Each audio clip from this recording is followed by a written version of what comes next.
So far, we've talked about sections, paragraphs, headings, lists, tables, and images. In this last video, we'll look at hyperlinks and how to deal with special characters. Let's jump into it. A hyperlink or a link is an element on a web page that allows linking to other resources like web pages, other websites, images, music, video, etc. The anchor tag is what we use to create these hyperlinks to other resources. An anchor tag has three parts: an opening anchor tag with an href attribute, the content that's displayed between the opening and closing anchor tag, and of course, the closing anchor tag. The href itself specifies a scheme, domain, and a path. Now, there are 5 major schemes that are most common. These are HTTP, HTTPS, file, mail-to, and FTP.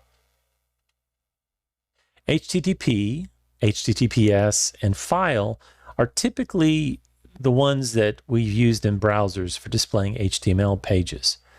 FTP stands for File Transport Protocol, and this is used for moving files.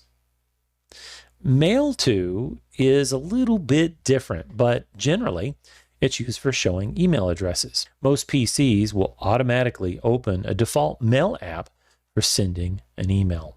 There are a host of other URL schemes. As you can see from this Wikipedia site, there are hundreds that are in use, whether in public, as public standards, or for private commercial applications. One popular one that is starting to show up more is the telephone scheme. This is done by TEL : and then a phone number. If you have an application on your computer that can make phone calls, it will automatically load this phone application when you've clicked on this type of link. Otherwise, this is popular, especially on mobile phones, and it's a nice feature. Let's go ahead and create a link back to our index.html page. We'll do this by typing the A for anchor and hit enter, and we'll specify our index.html. We'll type in between home. We'll save it, and if we refresh our page, you'll see the link. If we click on the link, this will take us back to our home page. We'll click the back button.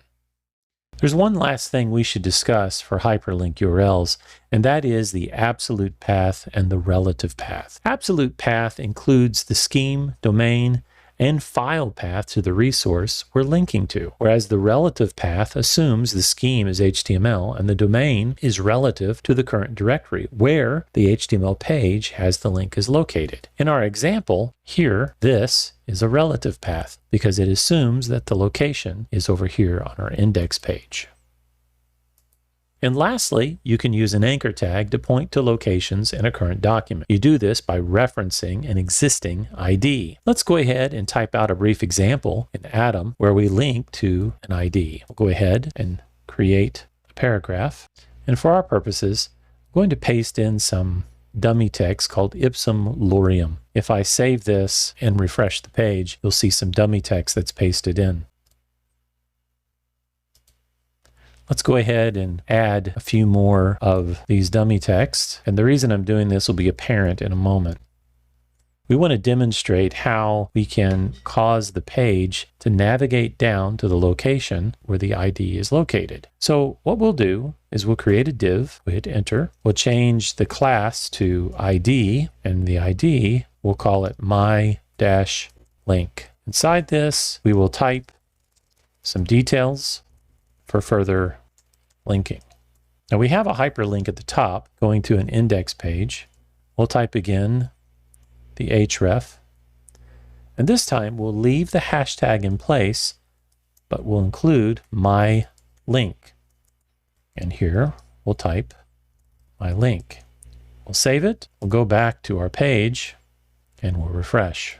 Now down here is the area where it's located. To make this more visible, I'm going to shrink this page a little bit so that it disappears off. As you can see, I'm going to scroll up and down here. Let's shrink it a little bit more. There we go. We have a scroll bar and we can scroll up and down. And let me go back. We're going to add one more set of Lorem ipsums after this link. Okay, go back into our page. We'll refresh it. Now we have a good deal of text.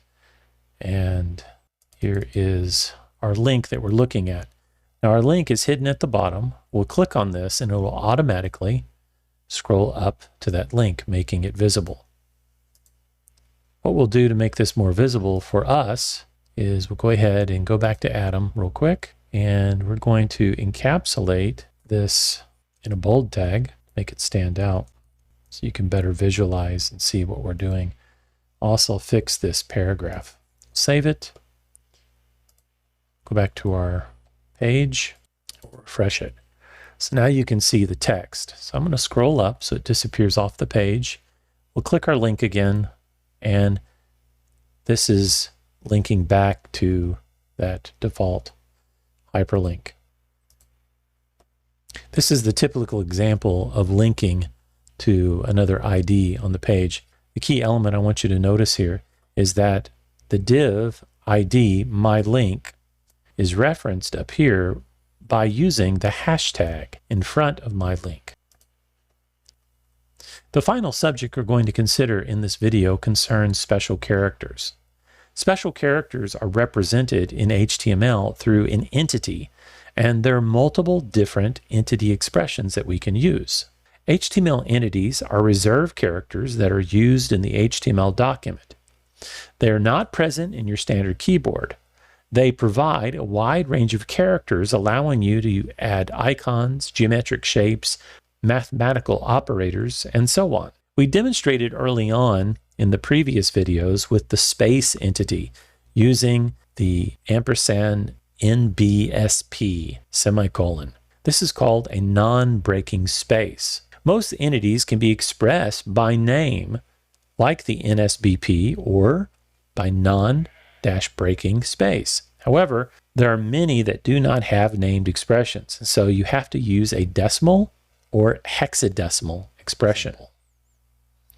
Looking at Atom, I'm going to delete much of this, and I'm going to type and symbol, copy, semicolon. I'll go ahead and use a break space.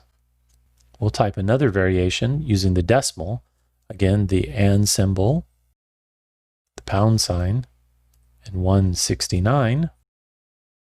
We'll add another break line again, and we'll use the hexadecimal, which is the and symbol, the hashtag or the pound. We're going to use X, which signifies the hexadecimal. Then we'll use 00 alpha 9 semicolon. We'll save this. We'll go back to our web page again, and if we refresh, you'll see 3 examples of the copyright symbol. There's a pretty good link to these at the following website. What's cool is you can even express emojis this way. For example, going back to Atom, we can type the paragraph symbol, display, we'll use the and symbol, the hashtag, the X1F981 semicolon. We'll save it. We'll go back to our website again. We'll refresh, and you can see the emoji that's represented. Okay, that covers it for this week. I want to thank you for watching. Be sure to like and subscribe so you can catch up with all the related videos for this course. See you soon.